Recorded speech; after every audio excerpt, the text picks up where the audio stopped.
all those artists and wonderful people, poets and writers, would have been people would come from back east and visit them. So I didn't realize what a unique place Santa Fe was and who all these wonderful creative people were.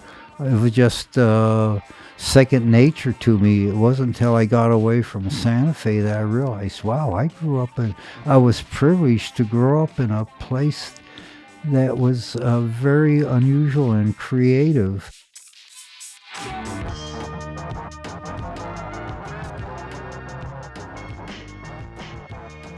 When did you make that one? Do you remember? No, probably. I don't know. Time goes so fast. 5 or 6 years. Yeah. I would always say 10 years ago, and my wife would say, no, it was 20 years ago. And it goes quick, doesn't it? Yeah. Well, I'm with Frank Patania Jr., and I'm wearing one of his bracelets here, which is fantastic.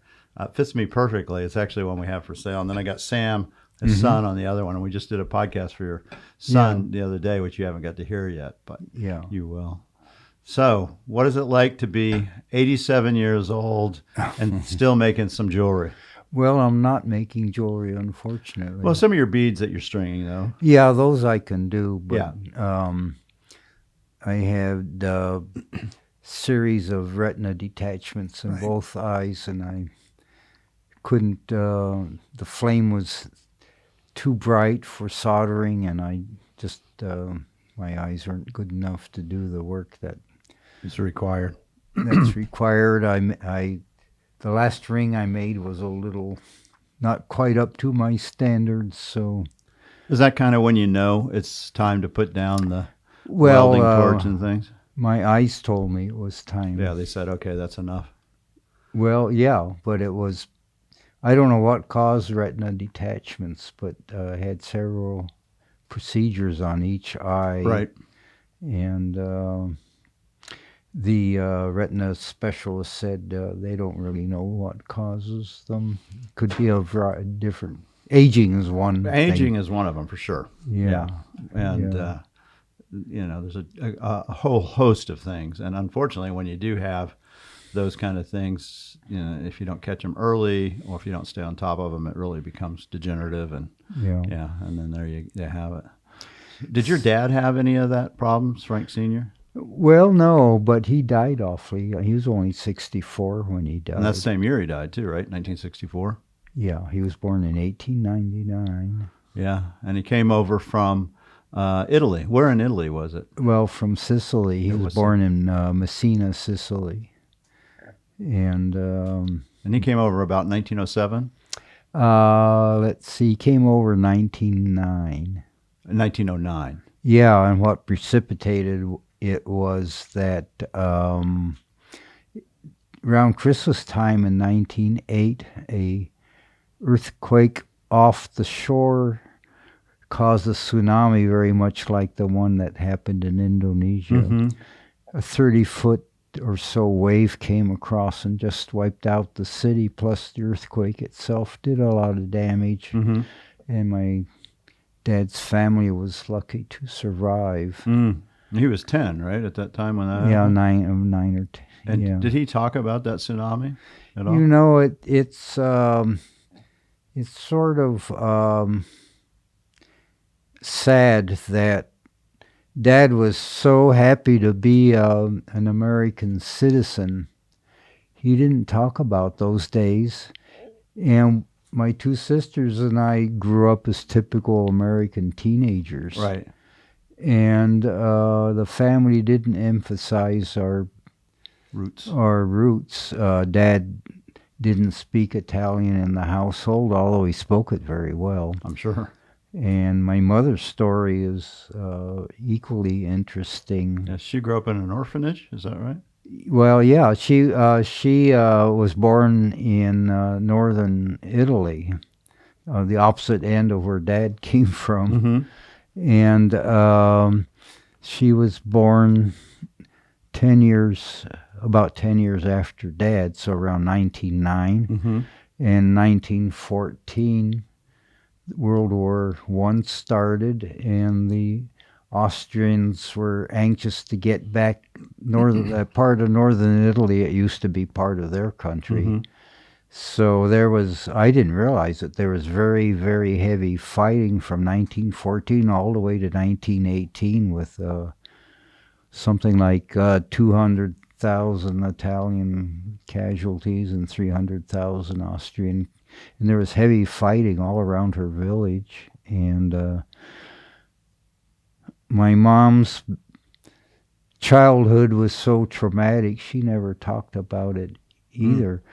And us kids didn't really think to ask them very many questions. They didn't offer much, either one of their background, and I truly regret it now because it would have been very interesting to hear the story. And so she's born in 1908 or 1909. Yeah. And so she lives through all of World War I? Yeah. It was right around her village in northern Italy. She said she remembers the German or the Austrians had a machine gun nest set up close to the house. And her mother was ill, and she went out and begged German or an Austrian doctor to come, and he came and administered to her. But they lost all their property and everything, so they came over as refugees. And when was this that she came to America? I have the documents. They sailed from Genoa in 1919. Just not too long after the war ended. Yes, yeah. Her and father, also during the pandemic of 1918, 1919. Yeah, she did. I mean, that was going on right then. Yeah, I don't know how much it affected northern Italy, because I've read a lot about how it affected us here in the United States. Right. But well, think about it though. Amazingly, she came over in a boat, undoubtedly. Oh yeah, filled with immigrants. Yes, packed in there. Yeah. And I'm sure it was probably going through the boat because it was still highly active in 1919. Yeah, I never really thought about it, how it affected them, because I haven't really read about it. And of course she didn't talk about it. But her father was already over here, and I read an interesting article in Smithsonian Magazine about how the people own the coal mines around Gallup and in the Southwest. Went into northern Italian villages to recruit men to come over, and they promised them a cushy job and nice conditions, a nice climate. Yeah. So apparently her father was one of the people who came over, and he went to Gallup, and he was living in a little place a couple miles south of Gallup, working in the mines. I have a letter he wrote to his daughters. He knew they were coming over. And his health wasn't good. Sure not. And he said it was awfully cold and the conditions were terrible, and he had a bad cough. And he died there. Nobody knows where he was buried or anything. And when did he die? This was your mother's father? Yeah. He died shortly after they came over, I guess, because they never got together. Yeah, so he could have died of the influenza even. Yeah, I'm sure he did, of the cold mining conditions. Well, and also cold probably didn't help him either. And it was taking out people of that age. It was really going after 20 to 40-year-olds, Yeah.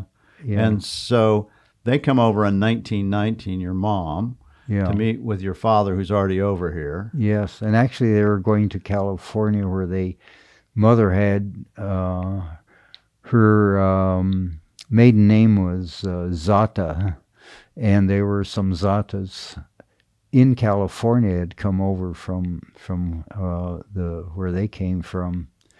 So they were on their way, and hopefully to meet up with her father.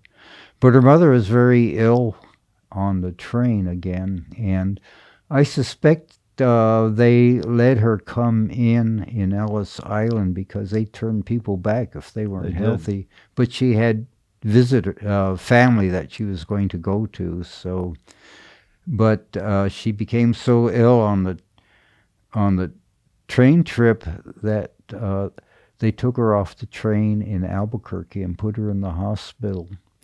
And she died there, leaving my mother, who's the oldest of the 4 girls, so she was around 12 years old. The youngest was about 6, my Aunt Miranda. So all 4 girls, there was an orphanage in Santa Fe run by the Sisters of Loreto. So they heard about these 4 little orphan Italian girls. girls who probably couldn't speak a lick of English either. No, they didn't have their documents or anything. And was this 1919 as well? Yeah, about that time. She may have died the of date. influenza too. Yeah, I don't know what the situation was in Santa Fe during the influenza. Yeah, they epidemic. had problems. It wiped out a lot of the native tribes. It was huge, yeah. big problem. Mm-hmm. So the sisters came and got the 4 girls, took them up to the orphanage in Santa Fe, and my Aunt Miranda, my mother didn't talk about those days at all, and my Aunt Miranda, who was the youngest, she was about 6 when they came over,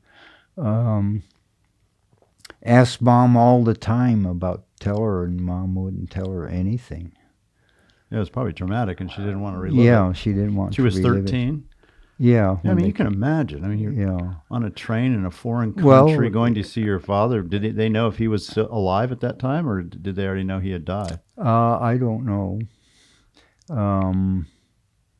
If they knew, I don't know if they expected that they would see him or meet him sometime, or if he had already died.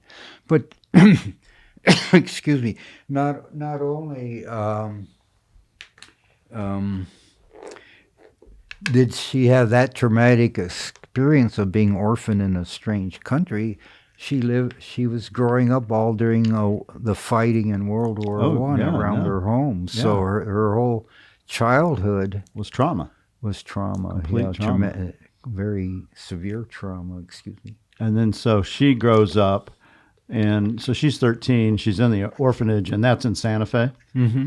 And what happens to her from there? And her 3 sisters. That's a amazing story unto its own. Yeah, my Aunt Miranda told me she's the one that would talk about. That's the youngest days. one, right? Yeah, she said they separated the girls, so she didn't get to see her sisters, and she was the youngest, and because she was a little darker skinned and spoke a funny language, she was teased tremendously, and it was a very harsh growing up for her.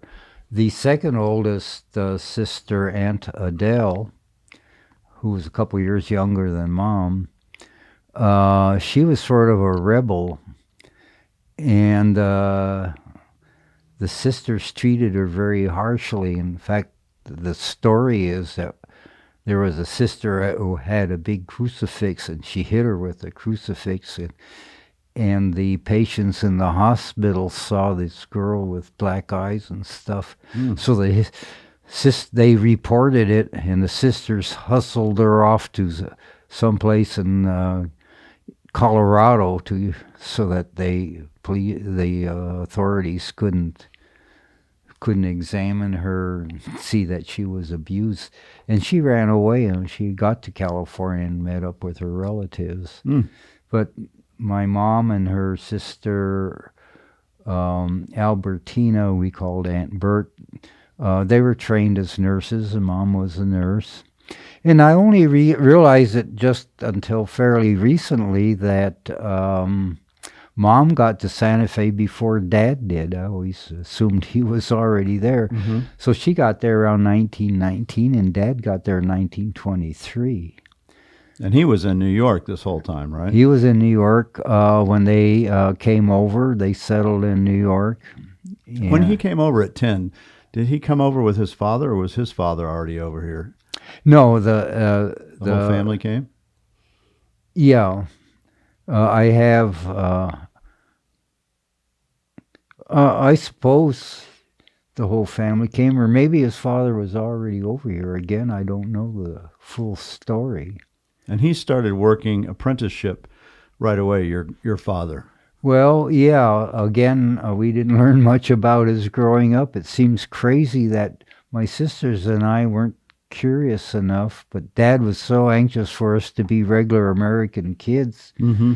And as I said, they offered no information either.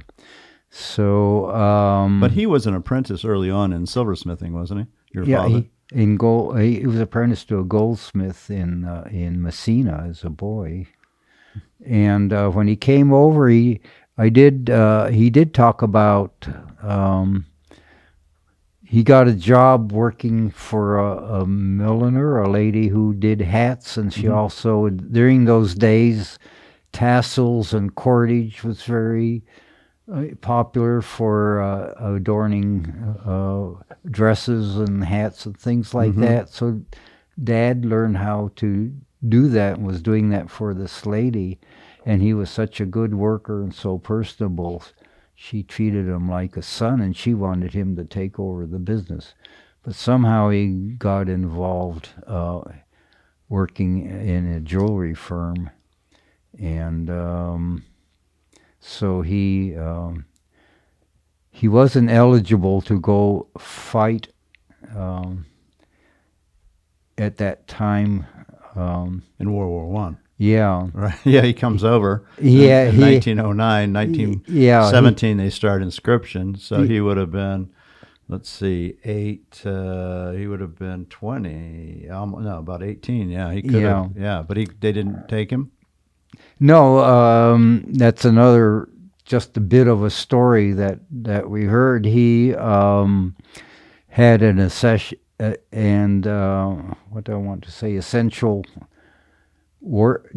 factory job working in a torpedo factory. Oh, he was. Yeah, so he was exempted from the draft being taken into the military. And what did his father do? He was a cobbler in Sicily. And is that what he did in New York when he came over? He was still... I'm not sure what he did. I guess he pursued that, but he also wanted to import olive oil and cheeses. And my dad says he remembers they had these big rounds of cheese stashed under the beds and stuff, and the aroma was pretty strong. I bet it was. And I had some interesting insights about that being in that kind of business. But talking about his father, I met a woman who was born in Brooklyn and grew up in the Italian Jewish neighborhood. And I was telling her this story about how my dad left and because of his health and never went back to New York. To my knowledge, he went back only one time when the whole family, when my sisters and I were young teens, we went back and visited his family, and that's the only time he ever went back to New York. And it was interesting when I told this lady who grew up in that same kind of neighborhood. She said, the mafiosi was very strong there, and they specialized in importing cheeses and olive oil. And she said, maybe that's the reason why your dad never wanted to go back. And I thought, well, that's entirely possible. Yeah. Question was your grandfather part of that? So he might have been getting involved. I don't know. It's an interesting story, but I think it's very plausible that might be one reason why he didn't want to go back. But I thought the main reason probably was when he got to Santa Fe and recovered his health. And he came out there. He was working as a goldsmith in New York by that time, right? Yeah. And then did he get TB? Yes. And the firm he worked for was called Goldsmith and Stern. Excuse me. Yeah, that's fine. And so Goldsmith and Stern was a higher-end jewelry maker in New York City. Yeah, right? he worked platinum and diamonds and very elaborate sort of filigree kind of, yes, what I call conventional real jewelry as opposed to what was being made in the Southwest. And didn't they send him out to New Mexico? Yeah, actually? the son of the owner of the firm, his name was Nathaniel Stern, had property in Santa Fe. And again, Dad was such a good worker and so industrial and such a personable man that Nat became very fond of him. So he made arrangements for him to go to a sanatorium in Santa Fe called Sunmount when he was, it was 1923, so he was about 23 when he went to Santa Fe. That's when I realized my mom had gotten there first. I always took it for granted Dad was already over there. Yeah, she'd already been there for 4 years. Yeah, so... And she was 17, I guess, about the time he comes over. Then. Yeah, and he would be 23, 24. Yeah. And he went to Sunmount and recovered his health. And Sunmount, there were a lot of course, local people there as well as people came from different places to recover their health. And a lot of the people that were there were Santa Fe artists and people like writers and people like that he met. So he got sort of introduced into that circle of creative people in Santa Fe. And he recovered his health. And I imagine maybe Nat Stern might have financed some of his being able to open his own shop in 1927 down on the plaza. And I had some people also asking about whether he worked for Julius Gans, who had a big operation in Santa Fe. Right. And I imagine he probably did. Certainly he knew him. Oh, yeah. And they were friends. Yeah, it was a small town. And he had the period between when he recovered.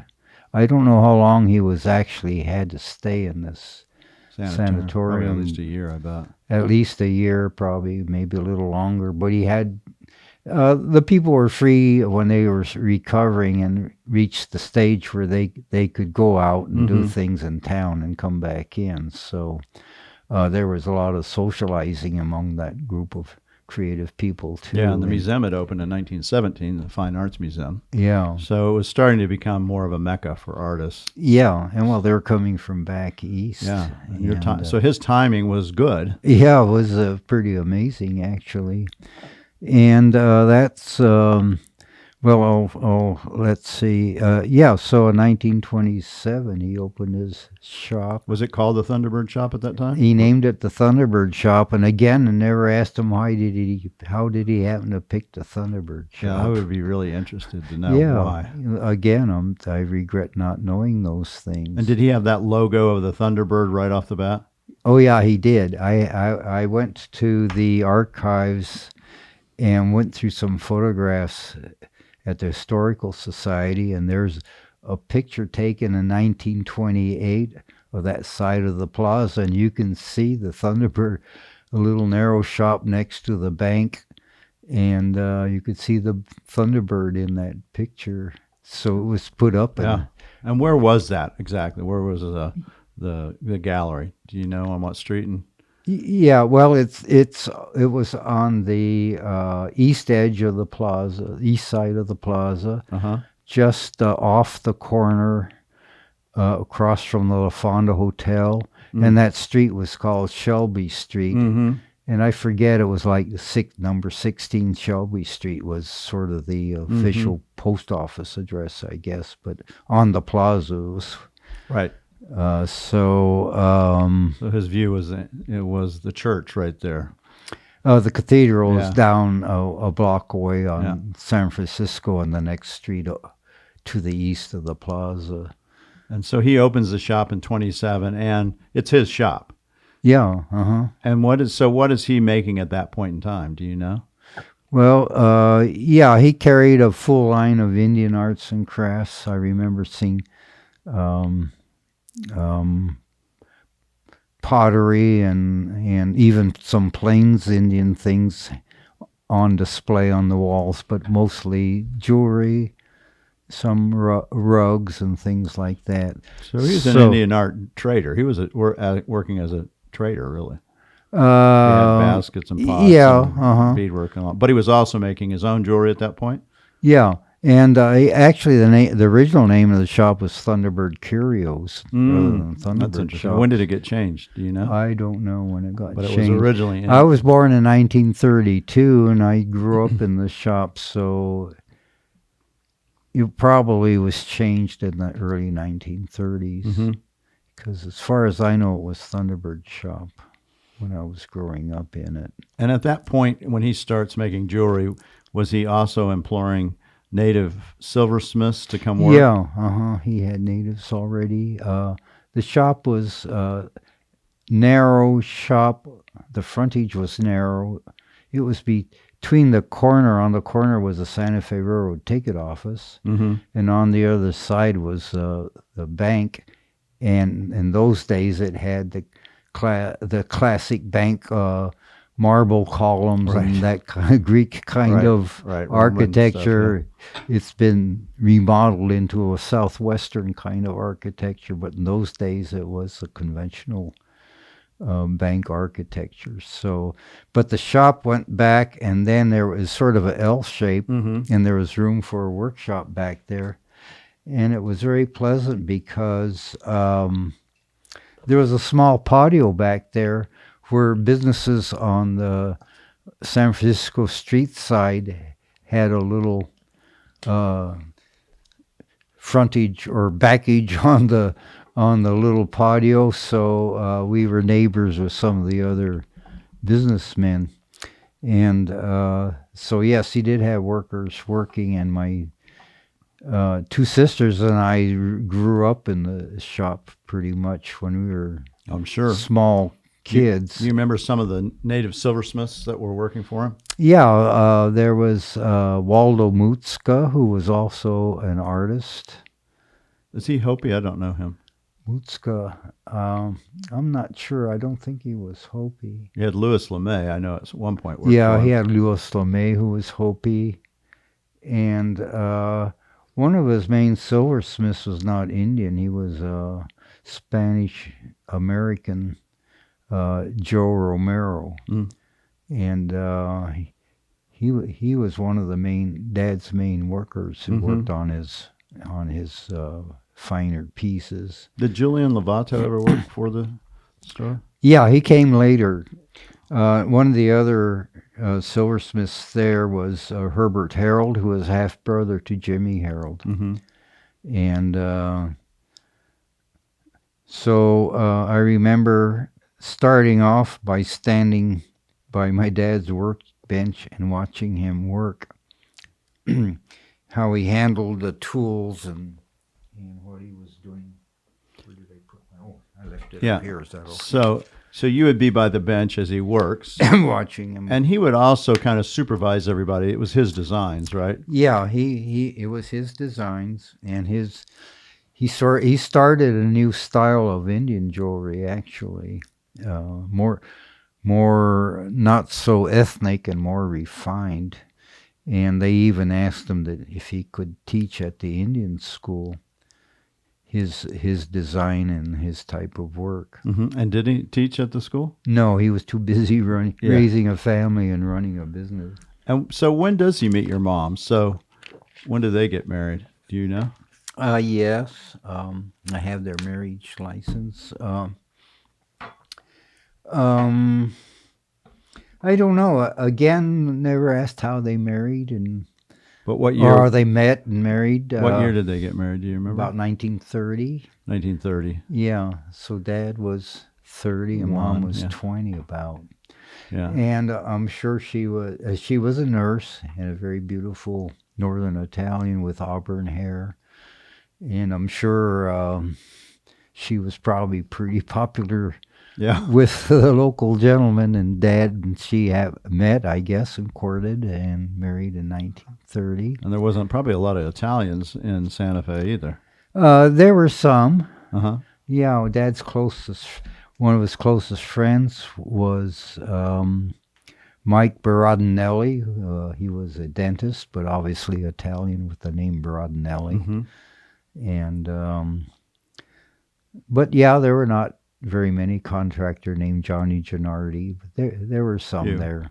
And you're born in 32, and Yeah. you're going to school in Santa Fe, but they also opened a shop in 37 in Tucson, right? That's correct. Yeah. So you had to go back and forth between the two cities. Well, I wouldn't say had to. It was nice. But you did have to. I mean, Yeah, we did have to. When your dad moved, But you didn't really have a choice. sort of. I don't know how deeply you want to go into the history, but you're getting a little ahead of things. Yeah, let's there. go back. I want to hear it all. Okay.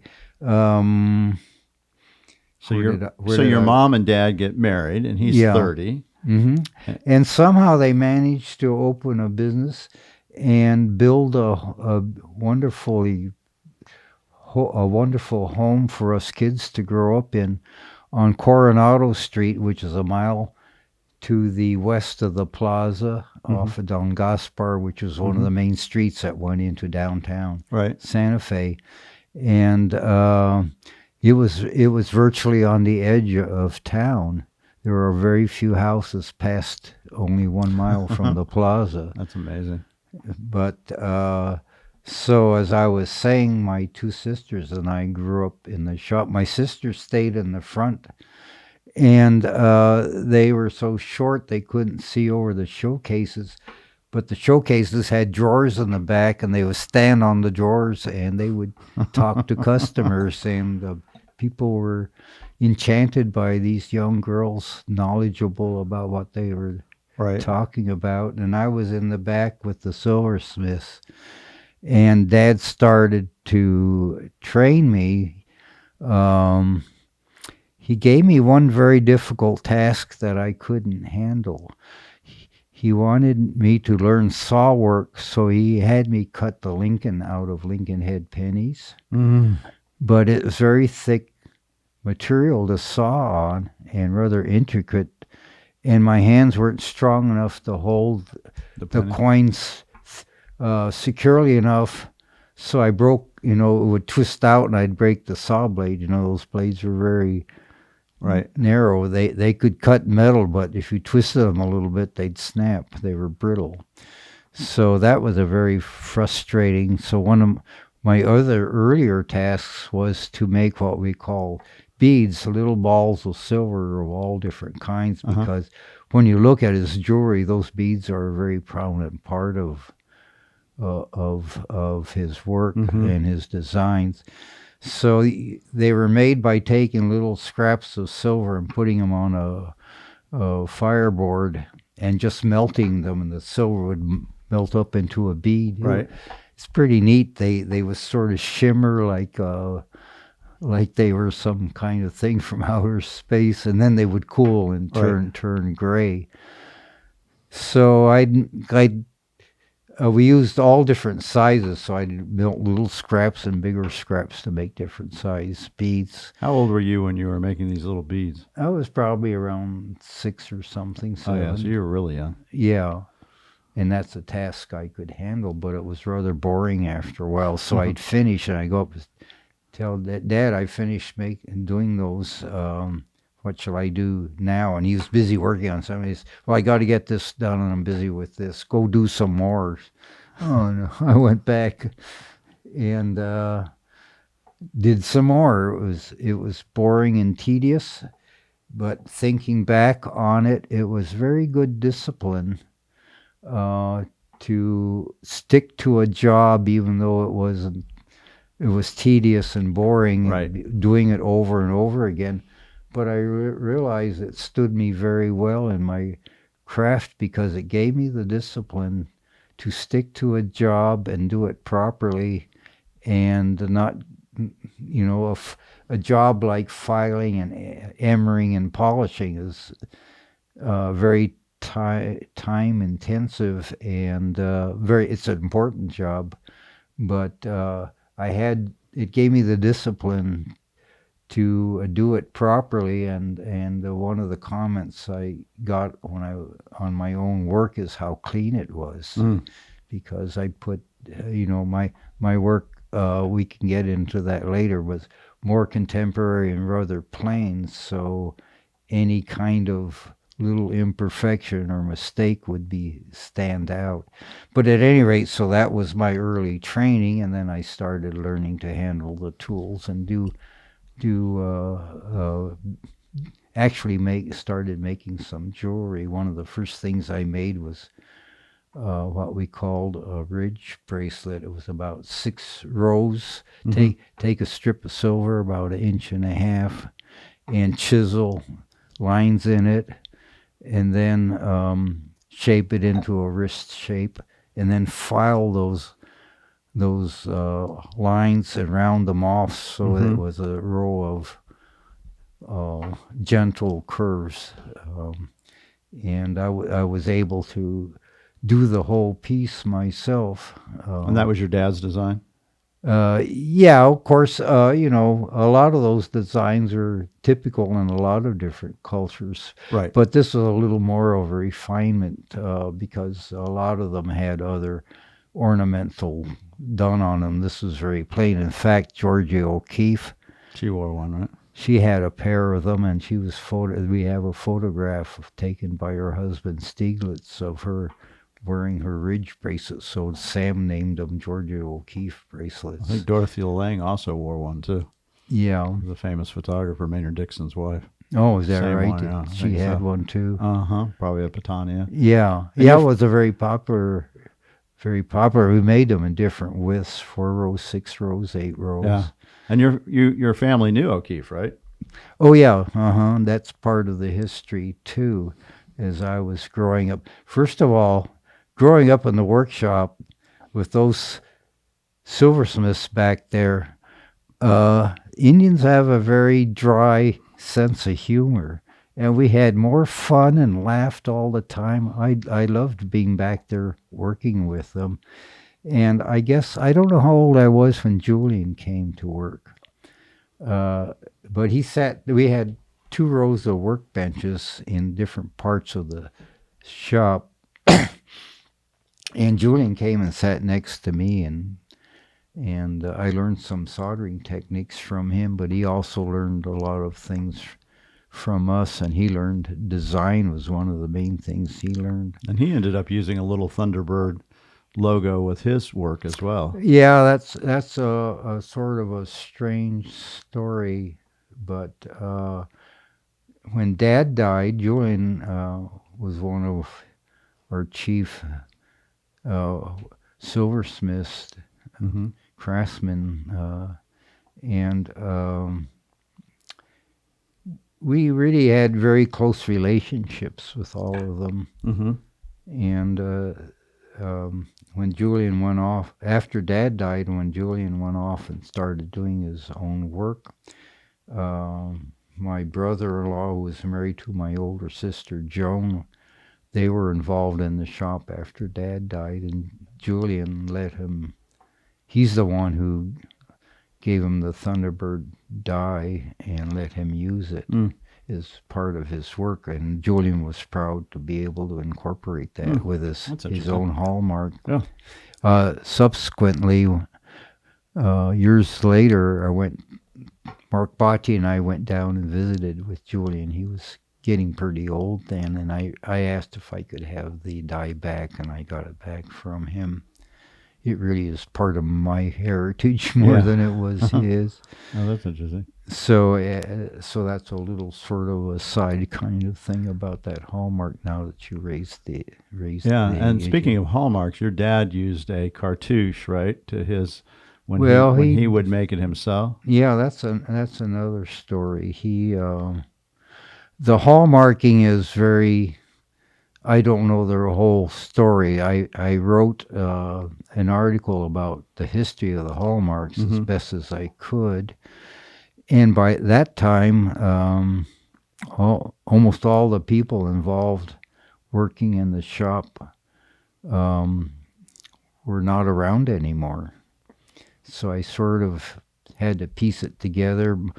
My sisters and my Aunt Miranda, I talked to them. They were about the only ones who were around when Dad started using a hallmark. But traditionally the Indians didn't mark their work because it was considered a means of putting themselves above everybody Right. and advertising themselves.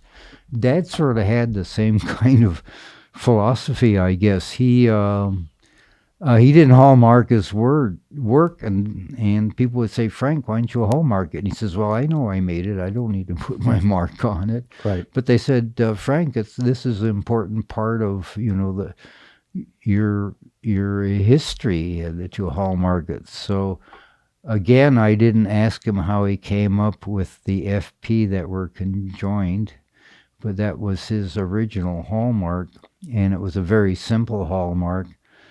But then he had some die makers make some more elaborate hallmarks. One of them, the hallmark he had, the FP was stamped into the silver. Mm-hmm.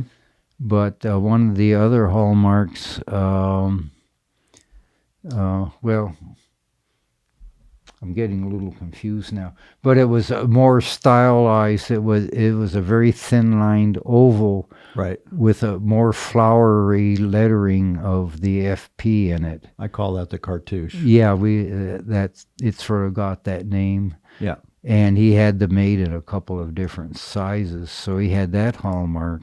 When did he start using that? Do you have any idea? No, I don't know when he started the original hallmark. It must have been in right around 1940. I don't know if he used it before then or not. I was born in 32. I guess maybe they had it already when I was growing up in the shop. Mm-hmm. So, yeah, I don't know the exact time he had just that one hallmark he used.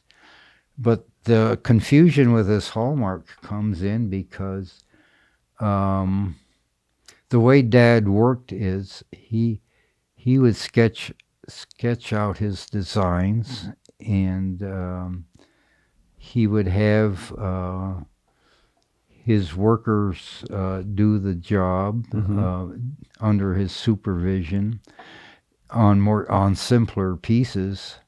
Actually, on pieces that we would make over a period of years. We might make 3 or 4 or one design at a time. So we made templates out of copper, a pattern that you could lay on the silver, and with a sharp scribe you could trace around, and then you could cut it out and solder it and on a background piece, sort of overlay. And that's how a lot of our Thunderbird, what we call just our typical Thunderbird Shop designs, were made by the bench workers and the craftsmen. But because Dad designed it and supervised its construction, it was stamped with the Thunderbird and an FP hallmark. So that's where the confusion came in. But I think this was pretty typical because, people like Jensen didn't make every piece of Jensen jewelry that's around. Right. They all had, and even the Italian painters going way back in those days, they had their apprentices of people doing. They still do it. Yeah. Lots of artists still do it. Some artists only do it. They don't touch anything hardly. They just do only the design. Yeah, right. They put their name on it. And so were you doing the same kind of things with your hallmarks? Would you do the same kind of thing if it had your hallmark with a Thunderbird? Well, that didn't come on till a lot later. So I did a lot of those typical. I didn't do any of my own designings for quite a long time, but I learned the techniques very well. I learned the techniques before I started my own designing, which I think, again, was very beneficial because a lot of people, for instance, they got trained in a school or something.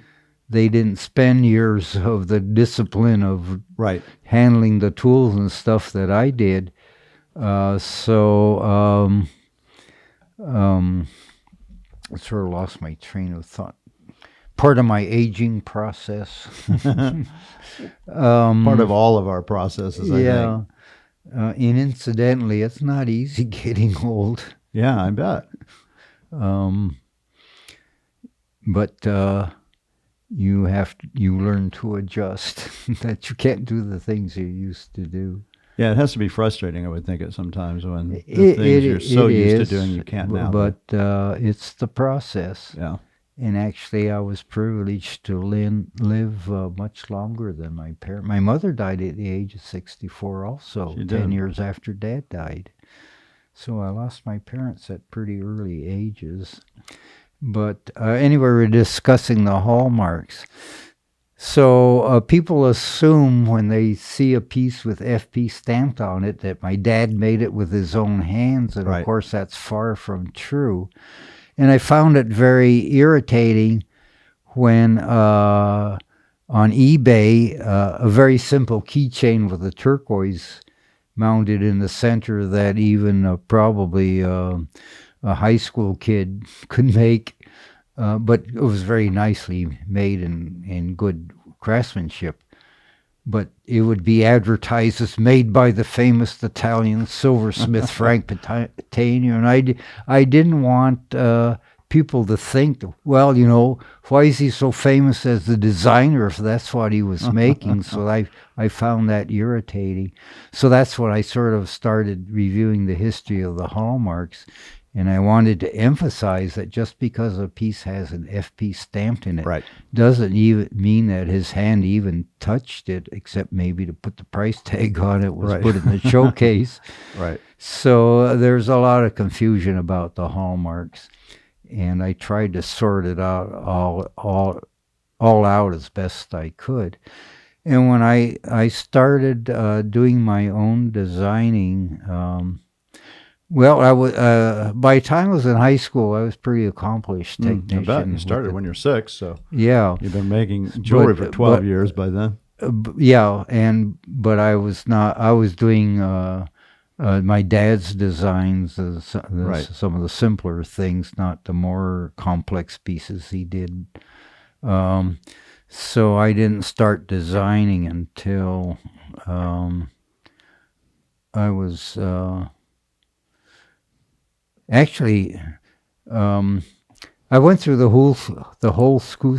Well, getting back to traveling back and forth, Dad started in 1927 in Santa Fe, married and was raising kids. And at that time, Santa Fe wasn't the international tourist destination it is now. Mostly the tourists were from Oklahoma and Texas. Just about every license plate you'd see around town was Texas and Oklahoma. Nothing's changed, by the way, there. Pardon? Nothing's changed. It's still the same. But you hear people speaking Japanese and French and all that kind of stuff, German, that you didn't hear in those days. Yeah, I bet not. You heard y'all and all that kind of stuff. But anyway, so I spent all summers when we were out of school working in the shop, and as I started to say, I started going to school first grade when I was I was 6 years old actually. I was born in December, so I started early instead of late. So I went through the grade school systems in Santa Fe, but when we moved I was started to say that business was a very intense summer season and a long fall and winter season where people would maybe come to ski, but they didn't come into town to buy jewelry necessarily. So it was a tough go to try to keep things going during the winter time when not much income was coming in. So Dad decided to explore possible locations in a warmer climate that had a winter season. Right. And so how does he choose Tucson? I mean, he could have gone with Phoenix. He could have gone with Palm Springs. He could have gone with a lot of places. I think he was interested in California and was passed through Tucson on the way and stopped in Tucson. and said, this seems to really be the ideal place. It's not too far from Santa Fe. Right. And yet the climate is completely, and the terrain is completely different. Right. So this seems like a logical place. So he opened the shop in Tucson in 1937. Who else was there, Indian-wise? So in 37, Botti wasn't there, but Clay Lockett would have been, right? I guess so. Yeah, there were some other Indian jewelry shops downtown, Borgero's or something like that. Was the Redmond, was that there yet? I don't know if they were there in 1937 or not. Yeah. There were a lot of them that sprung up. The Tanners? Later. Joe Tanner. Yeah, John Tanner. John Tanner, sorry. Yeah. Yeah. Chosen. Yeah, when I was older, they were all in business there, and Tom Botti opened. I don't know when the date he started his business. Yeah, I don't know either. I've got to have Mark on to know that, but probably late 40s, early 50s. I'm sure I talked to Mark about it, but I don't recall the date. So he was one of the first guys to be here, to be doing Indian art then in the 37. My dad was, yeah. And we had ideal location just off the center of Tucson in those days, of the corner of Congress and Stone. And he found a space right next to the Fox Theater. Oh wow, that was really good. And one shop off the corner of Stone Avenue on 19 West Congress Street. And my Aunt Miranda, who was the youngest, knew when she was a teenager, she was still going to school at Loretto, but my parents built a house, and she started living with my parents. So spent a lot of time with my Aunt Miranda. The other older sisters, as I said, Aunt Adele, the second oldest, went to California, so I didn't really know her very well.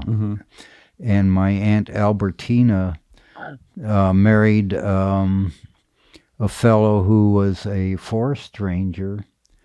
So she was in northern New Mexico a lot and was in Santa Fe a lot, so I got to know her very well. I was very fond of Aunt Albertina. But Miranda was the youngest, and she was getting involved in the shop and living with the family. And so she sort of, at a fairly early age, was involved in the business too. And as she got older, and we opened the shop in Tucson, Miranda became the manager of the Santa Fe shop during the winter. I got it. And my Uncle Pat was also involved. He came out from New York and spent some time doing some different jobs, but worked also with my dad. And he moved to Tucson when Dad did, and he managed the Tucson shop during the summertime when the family was in Santa Fe. So it was strictly a family affair. Yeah. And it worked out very nicely for everybody. And you started going to school here then in Tucson for your middle school, high school? Yeah, both. We would leave Santa Fe around the end of October. Yeah. And so I would go to school here for a couple months. And then we would go to Tucson, and my sisters and I would have to start with different teachers in a different school and different textbooks in a school in Tucson. But actually, I went to school in Tucson from the first grade all the way through the University of Arizona. By the time my two sisters and I were teenagers and high school age, we would come down. We had the home in Tucson, of course, and we would come down and stay in the house and take care of ourselves. So Mom and Dad still stayed up in Santa Fe, busy with the working. So we spent the 9-month school year in Tucson. So I went to Tucson High. I was a full-time student then, and went through Tucson High, class of 1950. We're celebrating our 70th. Wow. reunion later How many this year. people are left? There's still quite a few because we had like 800 and some, because Tucson was growing so fast. There were only 2 high schools, Tucson and Amphitheater. So we had triple sessions. I would go to school at 6:30 and get out at 12:30. And we overlapped in the cafeteria. We ate in 3 shifts, and that's why we had such a huge. And about 1951, I graduated in 1950. South Point High School opened. Then all the Pueblo and Catalina, and they all started opening all over town. I don't even know the names of the high schools or how many they are now, but they were only 2 then when I was going. In 1950, there was about 25,000 people here, right? 19. No, I'm sure there was more, but at the start of the war, it was a pretty small town. Yeah. And we had a major military base here, Davis Monthan, and we also had some aircraft Consolidated Vultee, and some aircraft. So a lot of people came from all over the country to Tucson to work or be in the Army. Right. And that's it was such a pleasant place that so many of them came back after the war, and that's when Tucson really started to grow. So it grew very rapidly after that. Do you know if your dad ever knew Maynard Dixon at all? I'm sure they did. They had one of his smaller pictures in the house in Santa Fe. Didn't know that. Yeah, but in Santa Fe, we our shop sort of served as the place where all the people who did their shopping and stuff would leave their stuff there. Julian OKeefe would come in, and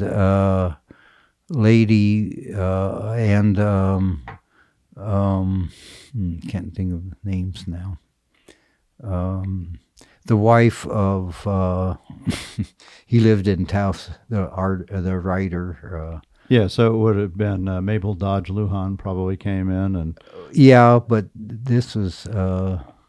I'll think of the name pretty soon. But all those artists and wonderful people, poets and writers, people would come from back east and visit them. So I didn't realize what a unique place Santa Fe was and who all these wonderful creative people were. It was just second nature to me. It wasn't until I got away from Santa Fe that I realized, wow, I was privileged to grow up in a place that was very unusual and creative. I was started to say that I think a book was written. Again, I'm sort of spacing out in names. Penn Lafarge, who was Oliver Lafarge's son, wrote a book about Santa Fe, and of course, a lot of books are written about Santa Fe. Right. But he was saying that the golden age of Santa Fe was from 1920 to 1950. So I grew up at sort of the peak time. After the peak, but at the tail end, and the peak when I was a youngster was the peak time, and well, your dad's shop also moved. Yeah, so it was the center of area, right? I mean, it was right across the street from La Fonda, right? At some point, almost it was off the corner, but on that side close to where La Packard's Fonda. was, wasn't it? Pardon? It was where Packard's gallery wasn't it? Packard was in the corner, but as I was saying, the Santa Fe Railroad ticket office was there long before Packard. Because they moved from the one spot, didn't they, to closer to the corner or not? Packard was down one block on Shelby and Water Street. So did your dad's shop, stay in the same place the whole time? No, around 1950. The corner became available, and it was owned by the same landlord. So the ticket office had moved out down into La Fonda Hotel. So in those days. I was in. I went through the University of Arizona. I was in ROTC. I went to advanced ROTC because Korea was going on, and I figured if I had to go, I'd go as an officer. So Smart. when I graduated from the U of A, I was by an act of Congress. I was made an officer and a gentleman in the United States Army. That's what it read. Yeah. I was a second lieutenant. And I went on active duty about 4 or 5 months after I graduated. I went to Fort Knox, Kentucky. I was in the armored school at Fort Knox. This was 1950, right? No. Oh, no, I graduated from UA in 54, 54, so it was 54 I went over. So the war had wound down. The Korean It was winding down. But the class ahead of me, a friend of mine, did go to Korea, and he came back minus a leg not too long after he went over. So I missed it by maybe 5 or 6 months. So my permanent duty station was Fort Lewis, Washington, which was the 2nd Infantry Division's headquarters, but each infantry division had a tank battalion assigned to it. So that's how I ended up in a 72nd Tank Battalion. I was 3rd Platoon Leader, 72nd Tank Battalion. And you did that for a couple of years, 2 years, 54 to 56? Yeah, just not quite 2 years. Of the 2nd Infantry Division, 6th Army Group. So the Tank Battalion had just come back fairly recently from fighting in Korea, and all the fellows that were there were veterans of Korea. And here was the 2nd lieutenant coming out of armored school with all these combat veterans. It was sort of comical almost. Yeah. Yeah, they probably weren't really thrilled to go over and with a young lieutenant either, I would imagine. Yeah, right. Tank platoon leaders were one of the highest casualty rates in Korea. But at any rate, I had a lot to learn, but I learned a lot too. The military served me very well. It was a good experience for me. It was the first time I really been away from home. All growing up, we lived at home, of course, the family. And as a student at the university, I lived at home. And at summertime and on weekends, I worked in the shop, especially as I got older. I worked the entire summer in the shop. Back end? Pardon? Back into the shop? Making the jewelry? Yeah, making jewelry, yeah. So it was a very close-knit family. And going into the Army was the first time I was really away from home.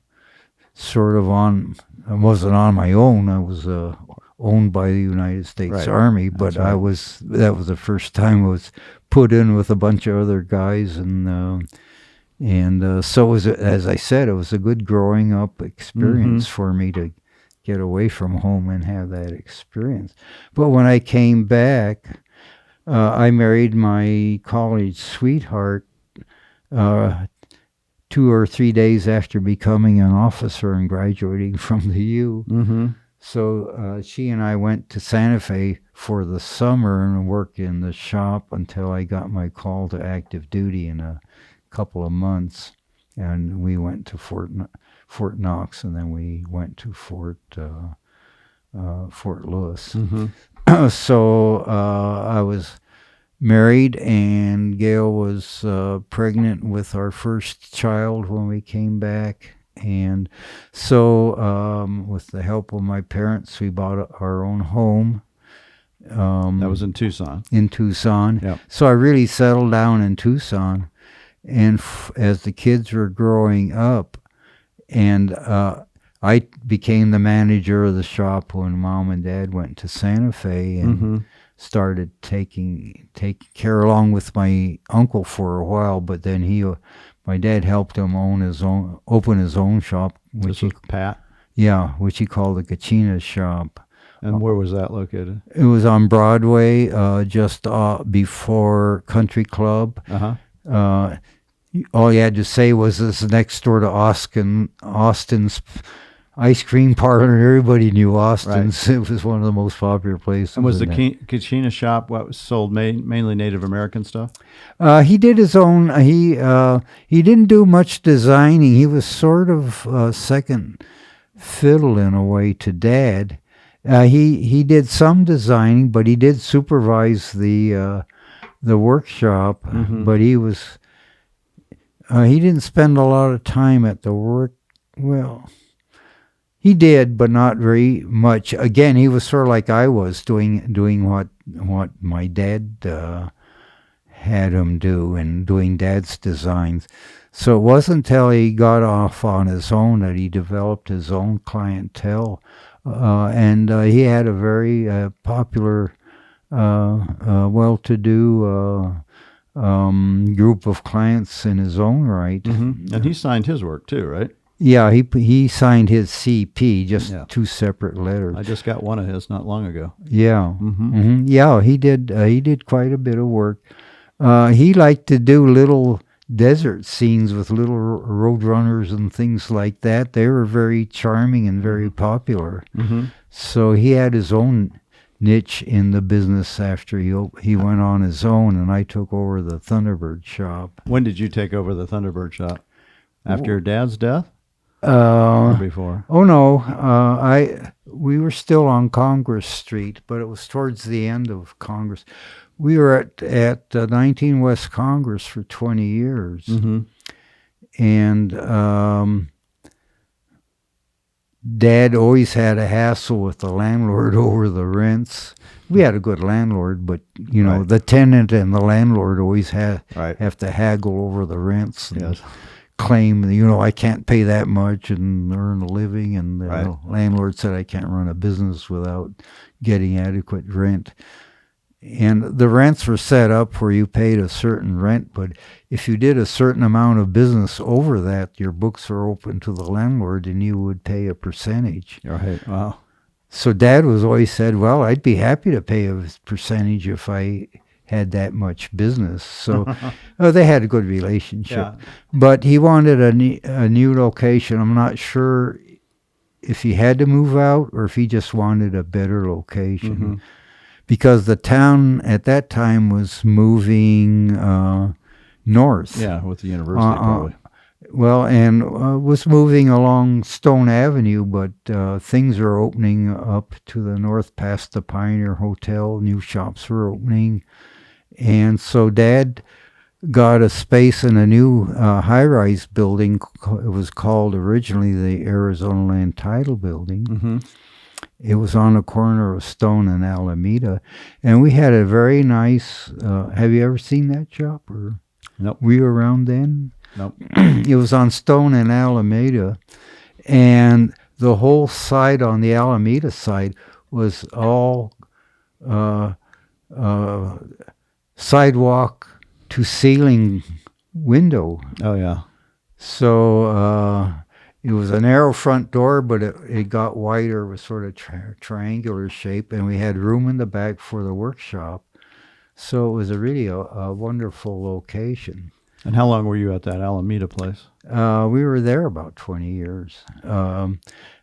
So we went there in 1957, and Dad had all new showcases and things. Mm-hmm. I should say Mom and Dad, because Mom was a big part of the business, too. That's what Sam told me. He said she was really the person who would help make the shop work because she was so good at talking with people and bringing and socializing. And she had an eye for design. Here she was, an orphan girl, but she was determined to make something of herself. So she was well-read and studied what a design and what made good taste as opposed to garish kind of stuff. Mm-hmm. So she sort of trained herself, and she dressed very well, and she was a very, very beautiful, elegant woman. So the two of them were quite a handsome couple. Yeah. So yeah, she was a big part of the business too. And I tend to say Dad all the time, and I leave Mom out, which is not Right. really very fair to her. Yes, yeah. Yeah, well, when I did the podcast with Sam, your son, he definitely talked about your mom and how important she was, too. Yeah. Which I encourage people to listen to that podcast. You can have the bookends to this on the Patania family. So she sort of educated Dad in understanding what the good taste was. And, my uncle, I guess I could say she sort of civilized Dad. My uncle still would say things like "use guys" and stuff like that, and Dad didn't talk that way. But I think my mom sort of educated him to present a more sophisticated persona, and they ended up again. Tucson was relatively small when they started, so they ended up meeting all the more prominent people in town. Monty Mansfield, the car dealers and the bankers and the doctors and stuff, and it was all part of their clientele. So They must have sold a lot of Patania jewelry in Tucson as well. oh yes, yeah, we did very well during the season was much longer in Tucson, and we had a busy workshop and lots of. We sort of got involved in doing special order kind of work. That's what set us aside from the typical Indian jewelry shop. We got under my mom's sort of supervision. She made the shop more elegant. She started importing hand-hammered brass trays from India and very tasteful ceramics from Denmark and things like that. We got away from the Indian kind of shop, and it was a more of an elegant shop. So we still carried a full range of Indian jewelry, and Dad would buy from traders and go to Gallup to buy jewelry. But it was a more refined shop. It wasn't quite as ethnic as the Santa Fe shop. So we got away from carrying a lot of the Indian crafts. But we did a lot of special order, and that was one thing that set us aside. People would come in and want specific things that your dad tell would... my dad, I need a nice wedding present, or I want to get a really nice piece of jewelry for my wife for her anniversary. And did you also do a lot of that? I know you did some major works for churches and things, some of those big crosses. But before that, I did the same thing my dad did. Yeah. We would stand at the counter and we would sketch out things. And a big part of our business was personalized jewelry with monograms. Monogram jewelry is very popular. I've had a lot of so those, we'd actually. sit there and sketch out Right. belt buckles and pins and all kinds of things with monograms, and that was a big part of our business. Keychains and some nicer cigarette boxes, silver boxes with turquoise and things for special. Yep, I've had them. Yeah. I've often wondered about that because I have seen so many of those monogrammed types, Yeah, that was a big part of the business. So we opened there in 1957. Dad died in 1964. And what did he pass away from? Cancer. He had cancer. Yeah, he wasn't feeling very well for the last couple of years. Dad was always robust. Once he recovered from the tuberculosis, he never got sick. He was very robust. He loved to sing. He loved people. And never really saw him ill. But the last couple of years of his life, he wasn't feeling very well. And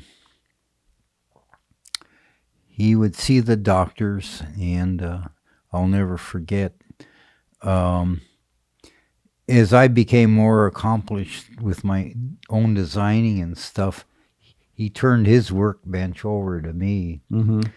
And I remember our shop had an entrance into the main display area of the shop, but on the back side, the door opened to a hallway and went out the back door. And Dad was going out the back door. He turned around and said, "Well, goodbye, boys." And I said, "Oh, you'll be back before you know it." That's what my thought was. I never dreamed. He must have known himself that he had some very serious illness. He went into the hospital and he died 2 weeks later. Oh, wow. And cancer was very fast acting. And I remember seeing the doctor's report of, they were doing exploratory and they said his entire, it was just riddled with cancer. They came and said, "We can't do anything for you. We're very sorry." And it was, he went from being a robust man to just a mere shadow of himself. It was very, very sad to see that happen to him. And he tried to keep us cheered up. One of his favorite songs was Mexicali Rose. He would sort of try to sing to us and cheer us up because we were all feeling pretty sad. But it got to the point where we were praying for him to die because he was suffering so much. They didn't have the kind of palliative care they have now. So I don't know if they didn't tend to dull people's pain the way that's so much more controlled now until the epidemic of the whatever it was, the medications people were abusing. But yes, but in those days they didn't. It was a lot of suffering involved, and we just watched him sort of fade away. And he knew some really interesting people in Santa Fe, right? I mean, he knew Oppenheimer too, right? Robert Oppenheimer. Oh yeah, well that's another story about Santa Fe during the war.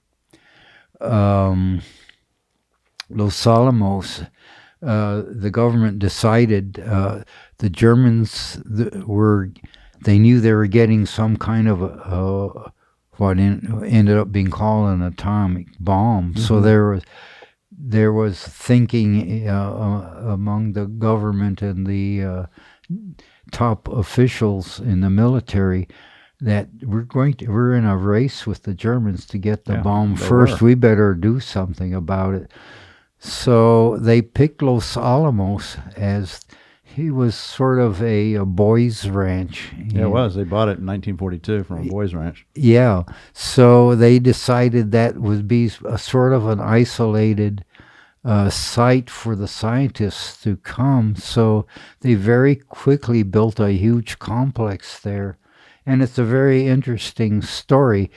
People in town didn't know what was going on. It was all a big mystery of what's going on in Los Alamos. There's all these people coming from even all over the world. Right.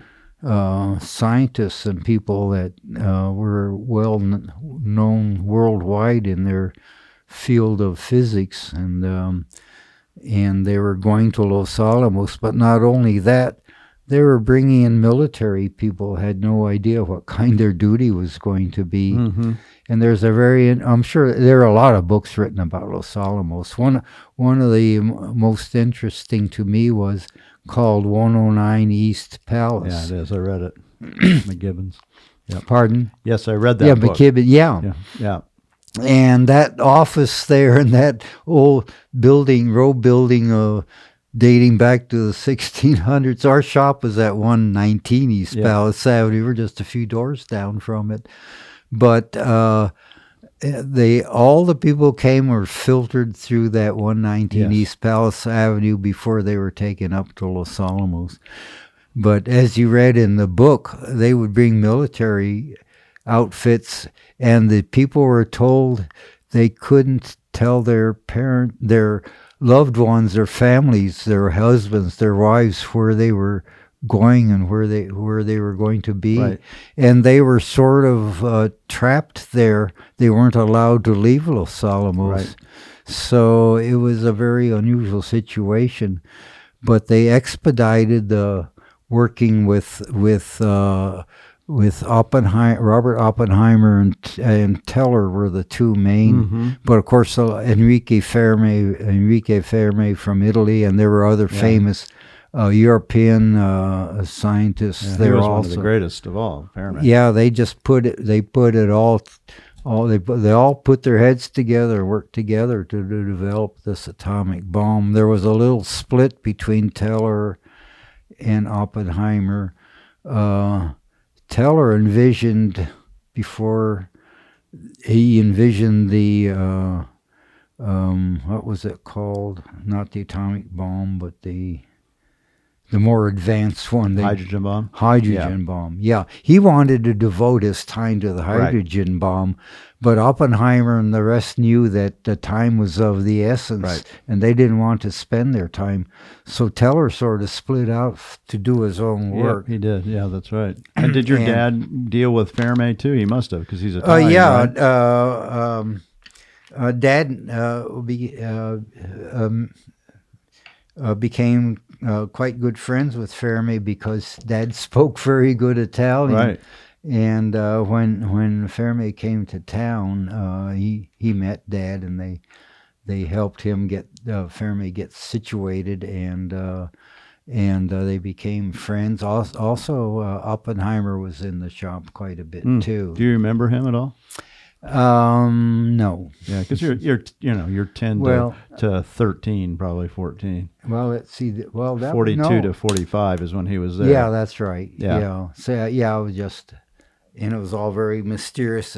Still, even Einstein apparently came to Santa Fe. Yeah, and he did. Did your dad know what was going on, since he was kind of in? I guess he had inkling of something. Inkling of what was going on. But probably also sold them a lot of jewelry. Well, they were too busy. I don't think. Well, they weren't allowed to come to town very much. Yeah, they would go to the higher ups would come to town because they had to go back to Washington and do things like that. But no, it wasn't a source of. It was for the liquor stores and the restaurants and stuff. But Maria actually sold a lot of pottery to the nuclear physicists. Interesting. She did. Yeah, they saw the. I bought a half a dozen pieces from, I think, 4 different nuclear physicists. Really? That's interesting. That served at that time. Well, maybe they bought more than I was aware of. I don't know, but I didn't know who they were, and I don't know if when they came to town. Did you know Maria, by the way, Maria Martinez? Or I'm sure your dad probably did, the potter. No, I didn't know her.